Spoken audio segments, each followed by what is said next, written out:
ambiental. Todos tenemos conciencia, pero la pregunta es ¿qué tanto tenemos conciencia ambiental? Entonces, como mencioné al principio, ganamos un segundo lugar nacional del ambiente. Sin embargo, nosotros como escuela no nos quedamos solamente con el premio, o sea, no nos quedamos con que lo marcamos, está bonito. Nosotros nos gusta la parte operativa en el sentido de realizar actividades, en el sentido de relacionarnos directamente con la población. No sé, para ver las diapositivas o directamente creo que uno los va a presionar. Bueno, mientras, aquí la pregunta es si se han dado cuenta, ha estado de moda en los últimos años la palabra cambio climático. Todo el mundo dice ahora, fue el cambio climático. Ayer en Tuxtla Gutiérrez hubo una tormenta eléctrica fuerte, el cambio climático. Que hubo mucha neblina y que el año pasado este día no hubo, el cambio climático es lo primero que decimos. Ahora la pregunta es, ¿en verdad estamos hablando del cambio climático o solamente estamos hablando del estado de tiempo? Entonces, para definir eso es lo primero que tenemos que saber, si estamos hablando del estado del tiempo, la primera de color verde, si estamos hablando del estado de tiempo o nos referimos a lo que es el cambio climático. Y ahorita vamos a ver una de las diapositivas. Bueno, de hecho, esta fotografía quiero que la recuerden, esta primera, estas dos imágenes de estos dos personajes que son muy importantes en el ámbito ambientalista. Si no los conocen de qué se tratan o quiénes son esos personajes, de hecho al final hago mención de ellos. La siguiente, por favor, amor. Bueno, vamos a hablar estado de tiempo y la diferencia entre estado de tiempo, clima y cambio climático. Si por ejemplo el día de ayer, todo el día de Tuxtla Gutiérrez estuvo asoleado. Cuando hablamos de cortos periodos de tiempo, se le llama estado de tiempo. Hoy estuvo asoleado, ahorita está soleado y al rato ya está nublado, o 3, 4, 5 días no llovió. Eso es estado de tiempo porque son periodos cortos de tiempo. O por ejemplo, precisamente la tormenta eléctrica de ayer cayó una tormenta eléctrica aquí en Tuxtla Gutiérrez, eso es estado de tiempo. Ahora, ¿cuándo le llamamos clima? Cuando son periodos largos de tiempo. Me refiero, ya sabemos por ejemplo las estaciones que de invierno, que de verano, son periodos largos. Por ejemplo, sabemos que la temporada de huracanes en Chiapas termina hasta el 30 de noviembre. Si el año que viene resulta que no hay ni un huracán y el siguiente año tampoco hay huracanes o no se forman huracanes, podríamos estar pensando del cambio climático con respecto a nuestro estado. O por ejemplo, Tapachula es 100% caluroso y resulta que este año empieza a caer nieve en Tapachula, que sería catastrófico para los tapachultecos. De tanto calor y frío nos acabaría. Y el otro año vuelve a caer nieve y el otro año vuelve a caer nieve y los siguientes años sigue cayendo nieve. Entonces, cuando son periodos largos de tiempo, pero me refiero a más de 10 años, ya vamos a estar hablando del cambio climático. Por eso muchas veces dice la gente, el cambio climático nos está alcanzando, o sea, ya lo estamos viviendo, pero ya de manera oficial, cuando pasen de 10 o más años. De hecho, en algunos lugares del país o en algunos lugares del mundo, ese tiempo ya pasó. Entonces esto de tiempo, de periodos cortos de tiempo. Y cambio climático, pues sí, variación del clima, pero no de un año, sino de diferentes años. Es lo que está pasando en San Cristóbal de las Casas, que después lo voy a mencionar acá, que últimamente, en los últimos años, se está marcando mucho lo que son los tornados, que algunos me van a decir, pero es que eso ya pasó, sí, pero yo nunca había visto, por ejemplo, 2 o 3 años consecutivos con tornados o torbellinos en San Cristóbal de las Casas, que tengo un amigo de protección civil de lo que es San Cristóbal de las Casas, que me dio su punto de vista del por qué está pasando eso. Ya van como 3 años, entonces si este año se da y el otro año se da, entonces ya empezamos a hablar de lo que es el cambio climático. La siguiente, por favor. Bueno, pero para hablar del cambio climático o estado de tiempo, primeramente quiero contarles así historias, vivencias, hechos ocurridos aquí en Chiapas. Yo tenía como 17 años, era estudiante. Esto fue en septiembre de 1998. Fue el famoso huracán Mitch, que casi no fue tan conocido por los chiapanecos, pero ocurrió. También se relacionó con la tormenta tropical Javier. estuvieron los dos fenómenos, la tormenta tropical Javier y el huracán Mitch. Esta imagen precisamente es de una de las orillas de los tantos ríos de allá de Tapachula. Pero la pregunta aquí es, esto ocurrió en 1998. Yo era voluntario de la Cruz Roja. Me acuerdo que empezaron a crecer así lo que es el río, y había un viejito, un señor de esa localidad, que nos dijo, miren, porque nosotros nos preguntábamos si el río se iba a desbordar o no. Estábamos a la orilla viendo si se iba a desbordar o no, y nos dijo el viejito entre sus tradiciones, cuando vean pasar un tronco con mayor diámetro, significa que atrás no mucho tiempo va a pasar en que se va a desbordar el río. Cuando estábamos platicando con él, no les miento, empezaron a pasar, pero no uno, varios troncos con grandes diámetros. Pero como no tiene un sustento científico eso, nosotros reportamos a Protección Civil, a todas las instituciones. ¿Creen que alguien, yo tenía 7 años, era voluntario de la cura, ¿creen que alguien nos hizo caso? Ni el presidente municipal, nadie nos hizo caso. Todos nos ignoraron. Horas después de eso, se vino la inundación y devastó parte de la orilla de lo que es la oasis de los márgenes del río de Tapachula. Que aquí también hay que ver otros factores, también de las personas que nosotros le llamábamos los eternos damnificados. Para nosotros los eternos damnificados son las personas que saben que no deben de construir al lado del río, sin embargo por cuestiones económicas ellos construyen ahí, pero le llamamos eternos damnificados porque sabemos que todos los años cuando hay una inundación se puede ir su casa. De esta historia les puedo contar mucho. En los albergues donde estuvimos en esa época atendiendo a la gente, recuerdo de una señora que tenía su casa precisamente a la orilla del río, pero ella tenía 2 niños. ¿Saben qué hizo? En el momento que se enteró que iba a haber inundación, dejó bajo llave a sus hijos y se fue a ver a su otra familia. ¿Qué sucedió? Cuando la señora regresa, porque yo la conocí en el albergue y lloraba y lloraba, y dije, bueno señora, ¿qué le pasa? Es que perdí a mis hijos. Yo le decía, pero ¿cómo los perdió? Porque en la Cruz Roja también hay un programa de localización y búsqueda.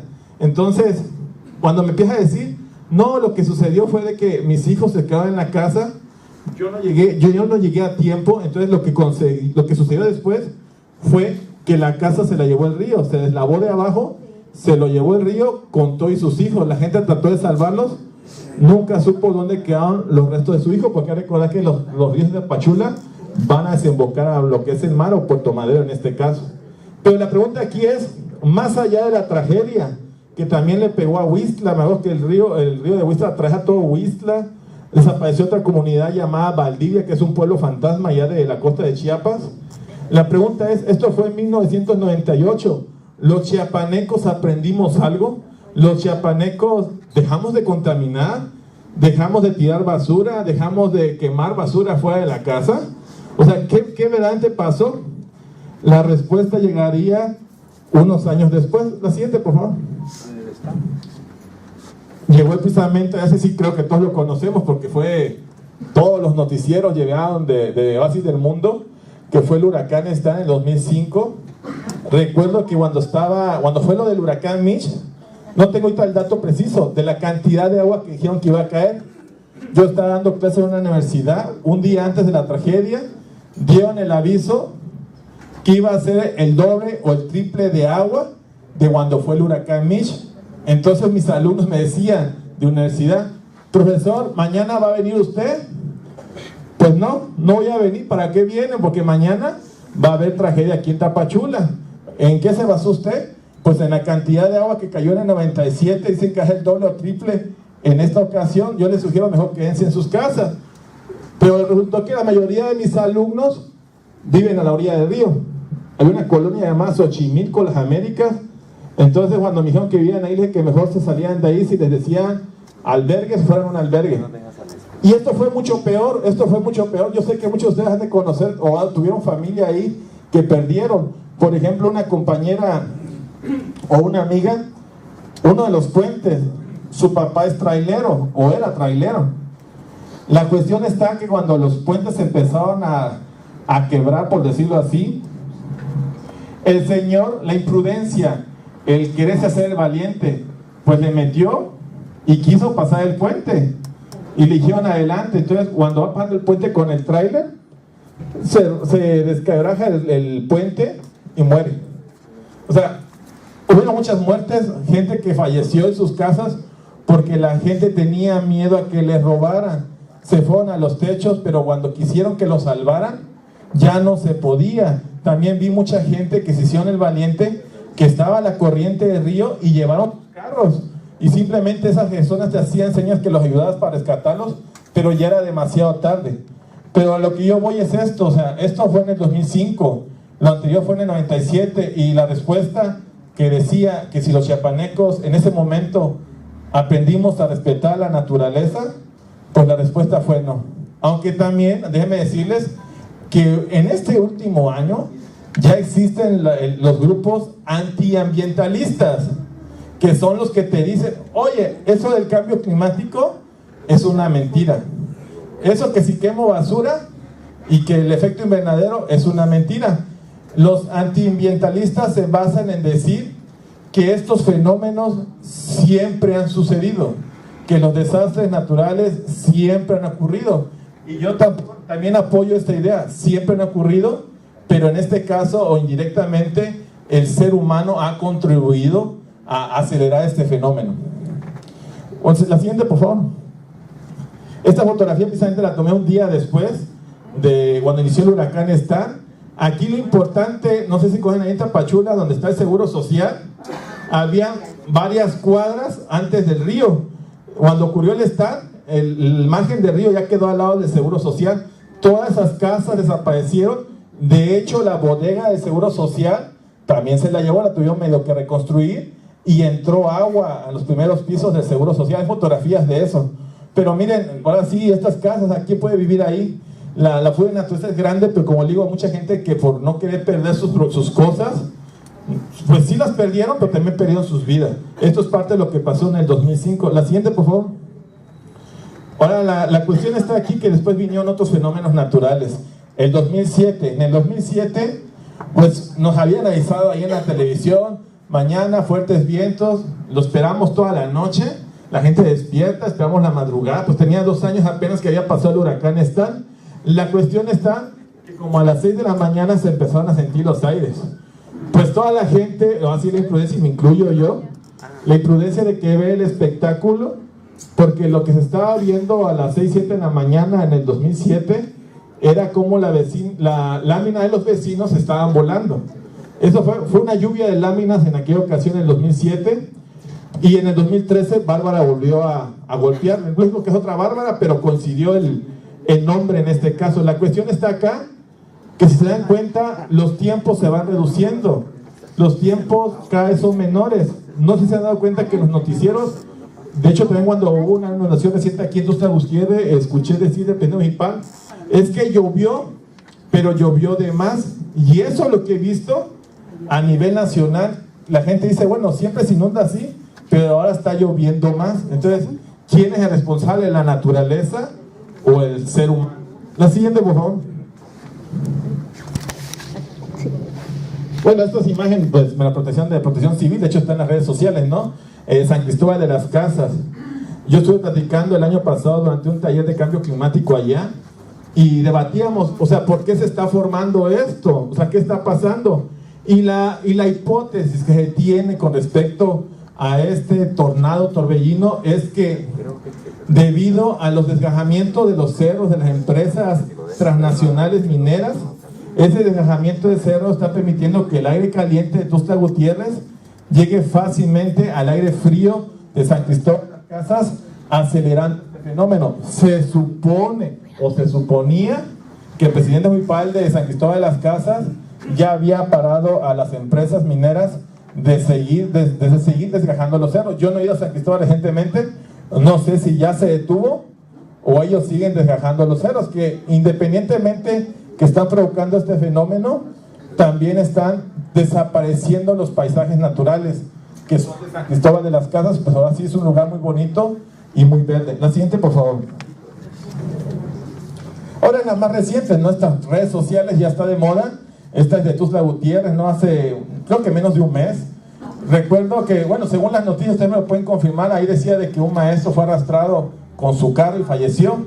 O sea, ahí te das cuenta que la naturaleza no te va a decir, eres maestro, eres alumno, tienes dinero. O sea, la naturaleza simplemente cobra factura a todos como seres humanos. Lamentablemente, pues el maestro falleció, ¿no? Y esta imagen, casi fue un día de diferencia entre Tuxtla Gutiérrez y Tapachula. Y lo que me llama la atención de Tapachula es que siempre que hay vientos, los árboles llegan a caer. Pero lo que me llama mucho la atención es que recientemente en Tapachula están empezando a caer ceibas. Entonces, pues a mí las ceibas me gustan porque son grandes, son frondosas, se me hacen muy simbólicas, pero el hecho de tener una ceiba ahora sí al lado de tu casa puede ser ya peligroso, porque tú dirás, bueno, es resistente, tiene raíces profundas, pero te puede caer esa ceiba. En este caso cayó en 2 casas. Lo bueno de esto es que no hubieron ningún tipo de muerte. La siguiente, por favor. Ahora entramos a una parte muy importante, los llamados refugiados climáticos, la gente que se está desplazando de sus lugares, ya sea en el mismo municipio, ya sea en el mismo estado, o se van de estado en estado. Por ejemplo, recientemente, y se los voy a contar, fuimos ¿cómo se llama? A Playa del Carmen. Y yo no sabía que, bueno, por lo menos la gente que yo me encontré, me decía que allá no quería mucho a los chiapanecos. Y yo dije, pero ¿por qué no quieren a los chiapanecos la gente del pueblo de Playa del Carmen? Y lo que ellos me comentan es precisamente que cuando han ocurrido desastres en la zona alta de Chiapas, de San Cristóbal para arriba, han emigrado para allá, los paisanos chiapanecos se han ido allá, pero que lamentablemente muchos han llegado pero a robar. Pero esos son los refugiados climáticos, pues, que el gobierno de allá acobije a los chiapanecos, pero lamentablemente por la falta de dinero esta gente se orilla a robar. Solamente en una semana que estuvimos allá me dio pena ajena que agarraron a un chiapaneco robando en Cozumel y lo tenían amarrado. Me dio pena ajena que al día siguiente hubo una balacera ahí en Playa del Carmen, y cuando chequé la nota que a quien habían balaceado era un chiapaneco. Entonces, eso es el refugiado climático, o sea, gente que se está trasladando de su lugar de origen a otro. Pero el detalle también es de que a veces no hay fuente de empleo, o ya van con malas intenciones, y esto es lo que provoca que de país a país muchas veces cierren sus fronteras y no quieran recibir a la gente que está siendo desplazada de un lugar. Pero esto es una realidad de refugio climático. La siguiente, por favor. Bueno, ahora sí, lo del dióxido de carbono sabemos que es un gas de efecto invernadero. De hecho, es uno de los principales del cual se le echa la culpa al calentamiento del planeta y se le echa la culpa de lo que es el cambio climático. La siguiente, por favor. Pues se supone que la función del dióxido de carbono sí es regular la temperatura del planeta. Aquí el detalle es, me decían, bueno, el dióxido de carbono o dióxido de carbono es bueno o malo. Pues yo digo que no es malo, pero como dirían, depende del exceso de este dióxido de carbono. ¿Por qué? Porque lamentablemente hay una estadística que dice que cada 4 segundos se tala árboles como si fuera el espacio de un estadio de fútbol. O sea, se está talando. Y de repente, yo siempre he dicho, bueno, si talas y después sientes mucho calor, no te quedes porque sientes calor, si lo que nos da oxígeno, lo que nos da sombra, tú lo estás talando. O sea, y no lo mismo, y ustedes lo saben, ponerse bajo un árbol de mango a plena luz de sol, a estar en un edificio donde tal vez no hay aire acondicionado ni ventiladores. Porque en Tapachula los ventiladores, los que han ido, te pones 2 o 3 ventiladores y puro aire caliente te lanza. Entonces allá preferimos ir a ranchos, ir a ejidos, ir a las reservas, porque son lugares más frescos, ¿sí? Entonces el efecto invernadero que ha provocado el derretimiento de los polos. Aquí la cuestión está que al derretirse los polos está provocando aumento de agua en el nivel de mar. ¿Eso qué significa? Que un día puede desaparecer, de donde yo soy, Tapachula, la costa puede llegar a desaparecer. ¿Por qué? Porque el nivel de agua está aumentando, pueden desaparecer islas, y cada vez va a ser más la cantidad de agua en los tornados, en los huracanes o en otros tipos de manifestaciones, como lo que decía acá. Está lloviendo, pero está lloviendo de más. Esta es una imagen de 1980, la siguiente, por favor. Esta es del 2007, además para que vean la comparación. Y lamentablemente hay muchas personas que te dicen, bueno, ¿y a mí qué me importa Si yo nunca ni he viajado al Polo Norte, ni he salido de mi estado de Chiapas, pero no ven la relación. O sea, esto es como el efecto mariposa, o la entropía, lo que pasa por allá puede afectar al otro, la orden y desorden del universo. Todo tiene que ver acá, y pues todos nos vemos afectados, y lamentablemente, sí, lamentablemente, muchas veces el lugar que más contamina es el menos afectado. Eso es lamentable, porque el dióxido de carbono no dice, ah, bueno, aquí estoy en Estados Unidos, estos son los que más contaminan, aquí me quedo. Ah, no, me puedo ir a otra parte del mundo y ahí afectar más. La siguiente, por favor. Otra imagen de los Alpes, cuando no se veía la laguna, ahora ya se mira, pero esto es real, el derretimiento de los polos es un fenómeno muy real. La siguiente, por favor. Otra imagen, o sea, aquí las imágenes muestran derretimiento de los polos o del hielo, y pues cada vez, o sea, es una respuesta de por qué los huracanes llegan a ser más agresivos. Recuerdo un huracán que le pusieron Katrina a Estados Unidos, que no sé cuántas personas fallecieron. Cada vez van a ser más agresivos los huracanes, cada vez van a ser más constantes, cada vez van a haber más inundaciones, de que por sí, a veces como en Huixtla, la ciudad está, o sea, atraviesa el río, o sea, se construyó la ciudad donde el caudal del río pasaba, y algo que debemos de aprender, que la naturaleza, tarde o temprano, como los ríos, van a recuperar su cauce y no les importa. Entonces ahí la pregunta es, ¿quién provocó el daño? ¿El río que mató seres humanos porque los arrastró? ¿O quién fue el ser humano que estuvo y invadió ese lugar? O sea, hay que ver quién cometió la imprudencia, y lo único que hace la naturaleza es cobrarte la factura. La siguiente, por favor. Ahora, ¿quiénes son los que más contaminan? Y muchos me dicen, bueno, ¿para qué hacer actividades ambientales si México estamos hasta por acá? Y los que más contaminan son nuestros vecinos. Lo preocupante a regular la temperatura del planeta. Aquí la cuestión está, imaginemos una olla express, y que la tapa de la olla express es la atmósfera. Cuando calentamos un caldo, está todo caliente, ¿no? Esa sería como la Tierra, el calentamiento global de la Tierra. Pero ¿qué pasa si le quitamos la tapa? ¿Qué pasa si le quitamos la atmósfera? Ese caldo 3-5 horas después, ¿cómo está? ¿Está tibio o está frío? Entonces, si no tuviéramos atmósfera, todos los rayos de sol o la temperatura del planeta se va a liberar. Entonces, ahí viene el otro efecto. Ahí viene el efecto del enfriamiento de la Tierra. Todos entraríamos en un proceso así de era de hielo. Eso es lo que ocurriría en el planeta si no tenemos la... Le llaman hambre cero. ¿Cómo van a cambiar? Bueno, digo, estos objetivos ya lo hicieron, pero yo me pregunto, ¿cómo lo van a hacer? Yo quiero saber, para acabar con el hambre en nuestro planeta. Y acá estamos nosotros, la número 4. Ahí entramos todo, educación de calidad, que supone que debe ser a nivel mundial. Bien, decimos, de algo tengo que morir, no va a pasar nada. Sí es cierto, como también el ingeniero Briones mencionó, la naturaleza no necesita de nosotros. Muchos años han pasado, muchas personas han pisado la tierra, muchas descendientes, pero sin embargo, nosotros sí necesitamos de ella, necesitamos su oxígeno, porque es vida para nosotros, es vital para el ser humano, debemos cuidarla. No de venir acá a recibir una conferencia, que te entre por un oído y te salga por el otro, y allá afuera como que nada pasó. No, si tienen hijos, fundamentarle eso a sus hijos. ¿Sabes qué, hijo? Desde hoy en día vamos a cuidar el medio ambiente más que nunca, no quemando basura, empezando por lo más clásico, no quemar basura, reciclar, no contaminar.